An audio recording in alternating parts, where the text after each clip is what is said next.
Hello everyone. Today I will start with Jacobean tragedy. I have already discussed Jacobean drama and Jacobean comedy in the previous videos, so you can go and watch on them. And today I'm going to discuss the final part of Jacobean drama is Jacobean tragedy. So without further delay, let's get started. So, Jacobean tragedy began in 1603 and ends in 1625. So, what is tragedy according to Aristotle? As you can see on the screen, Aristotle defined in his Poetic as an imitation of an action that is serious, complete, and of a certain magnitude, in language embellished with artistic ornaments through actions and not narration, and through pity and fear, bringing them about catharsis of these emotions. So, this quote is very important. You can include in your answers that will fetch you good grades. And if not possible, you can use these words and explain this quote in your own language. So, another point is the origin of revenge tragedy or the tragedy you can trace back from the Roman ancient philosopher Seneca, and his it is also considered the first ever tragedy play is in Seneca is Heraclius, or the Madness of Heraclius. So there are 6 parts according to Aristotle which describes what a tragic play is. So first plot, you can imagine it as there is a graph, and the starting point of the graph is called the opening exposition or the initiating moment, and there is a line which always tend to go upwards, so that is the rising action is called the rising action or the conflict, and when it reaches to its highest point, the zenith point is called the climax, and when it gets down, when it started falling down on the graph, is called the falling action, and when it touches the bottom is called the resolution. So this is the basic structure of the plot, the how should the tragedy should performed or it plot should look like in a way. Second point, what is character? So character, there is always a helping character, a heroine, a villain, and a hero. So hero should not be too good or too bad, it should be in between these two extremes.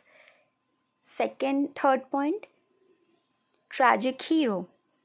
So tragic hero, I have already told at that time, tragic hero, and in this Jacobean era also, the character should not be beyond goodness of it or too bad. It should be a imperfect equilibrium, and the hero always hold a good status in the society, means he belongs to a king, royalist, or noble class always. And in the character of hero, there is a crucial point, hamartia, the element of hamartia. So what is hamartia is? So hamartia is a tragic flaw or an error in the judgment in the character that leads to their own downfall or misfortune. Fourth point, pity and fear. So pity and fear is must be a constant in the play, throughout the play. Sixth point, catharsis. So what is catharsis? So catharsis, the purpose of tragedy, it should achieve a purification of these emotions of the audience through the experience of the play. And there are some English tragedy, for example, Marlowe in the Elizabethan age, Shakespeare wrote Macbeth, Othello, and John Webster's. They are the 3 English tragedians. Second point, what is classical tragedy? So classical tragedy basically follow 3 unities. So what are these 3 unities? First, time, place, and action. So, what is the unity of time? So, unity of time refers to the action occurring with a short time frame, ideally in a day, in one day. Second, what is unity of place? So, unity of place is taking action in a one location, single place or single location. What is unity of action? A single focus plot. So these are the three unities of classical tragedy. Now let's jump into it. What is Jacobean tragedy? So Jacobean tragedy refers to a dark, violent, and often cynical plays written during the reign of King James I of England in 1603 to 1625. These tragedy evolved from the Elizabethan revenge drama, particularly influenced by Shakespeare tragedy and Seneca's classical works, but they become more horrible, psychological, and moral ambitious. So there are some characteristics of Jacobean tragedy are follow. First, the theme of violence. So violence here refers to brutal murders, poisoning, and tortures are common in these tragedies. Second point, revenge theme.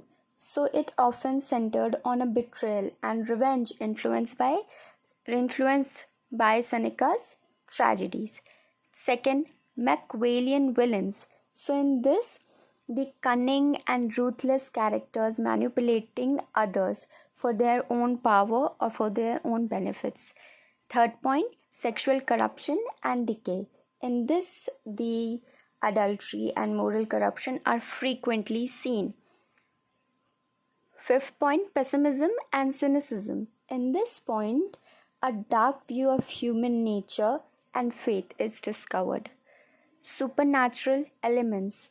Supernatural element includes the element of ghost, faith. These play a key role in the tragedies. Seventh point, integrated monologues and stylized language.